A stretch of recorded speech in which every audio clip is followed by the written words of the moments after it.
പച്ചപ്പാർന്ന പഞ്ചവങ്കാട്ടിലെ മിഥ്യയും യാഥാർത്ഥ്യവും ഇഴചേർന്ന കഥയാണ് കള്ളിയങ്കാട്ട് നീലിയുടേത്. വശ്യ സൗന്ദര്യവും രക്തദാഹവും ഒത്തിണങ്ങിയ യക്ഷിയുടെ ഈ കഥ നാടോടിക്കഥകളിലും ചരിത്രത്തിലും ഇടം നേടിയിരിക്കുന്നു.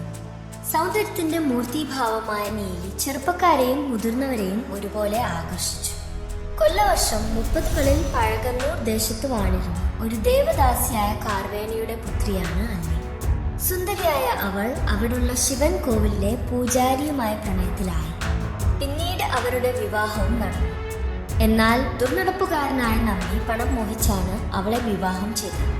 മരുമകന്റെ ദുർനടപ്പിലും ധൂർത്തിലും മനം നൊന്ത് കാർവേണി നമ്പിയെ വീട്ടിൽ നിന്ന് അടിച്ചു പുറത്താക്കി. ഇതറിഞ്ഞ അല്ലിയും അദ്ദേഹത്തോടൊപ്പം വീട് വിട്ടിറങ്ങി.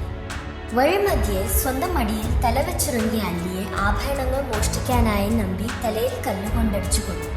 പിന്നാലെ അല്ലിയെ തിരക്കി വന്ന അനുജൻ നമ്പി ഈ രംഗം കണ്ടു തല തല്ലി മരിക്കുന്നു. വളരെ കാലത്തിനു ശേഷം ഇവർ രണ്ടുപേരും പുനർജന്മമായി ചോള രാജാവിന്റെ കുട്ടികളായ നീലനും നീലിയും ആയി ജനിച്ചു. തുടർന്ന് രാജ്യത്തിലുടനീളം ദുർനിമിത്തങ്ങൾ കാണപ്പെടുകയുണ്ടായി. ഇതിനു കാരണം കുട്ടികളാണെന്ന് മനസ്സിലാക്കിയ ചോള രാജാവ് കുട്ടികളെ നാഗർകോവിലിന് സമീപമുള്ള പഞ്ചവങ്കാട്ടിൽ ഉപേക്ഷിച്ചു. അതിനുശേഷം സമീപത്തുള്ള പഴകന്നൂർ ഗ്രാമമായ കുട്ടികളുടെ വിഹാരക്കേന്ദ്രം. തുടർന്ന് നാട്ടിലെ 70 ഊരാൺമക്കാർ ചേർന്ന് മാന്ത്രികനായ നാഗർകോവിൽ നമ്പിയെ വരുത്തി നീലിനെ ആവാഹിച്ചു തളച്ചു. എന്നാൽ അദ്ദേഹത്തിന് നീലിയെ തളയ്ക്കാനാകുന്നില്ല. തുടർന്ന് ഒരു ദിവസം നാഗർകോവിൽ നമ്പിയെ നീലി കൊലപ്പെടുത്തി. പിന്നാലെ നമ്പി കാവേരി പൂമ്പട്ടണത്തു ആനന്ദൻ എന്ന പേരിൽ പുനർജനിക്കുന്നു. ഒരു ദിവസം ആനന്ദൻ പഞ്ചവക്കാട് വഴി മുസിരിസിലേക്ക് വ്യാപാരത്തിനായി പോകാനൊരുങ്ങി. കയ്യിൽ മാന്ത്രിക ദണ്ടുണ്ടായിരുന്ന ആനന്ദനെ തൊടാൻ നീലിക്ക് കഴിയുന്നില്ല. പ്രാണരക്ഷാർത്ഥം അവളിൽ നിന്ന് രക്ഷപ്പെട്ടു അയാൾ പഴകന്നൂർ ഗ്രാമത്തിലെത്തി.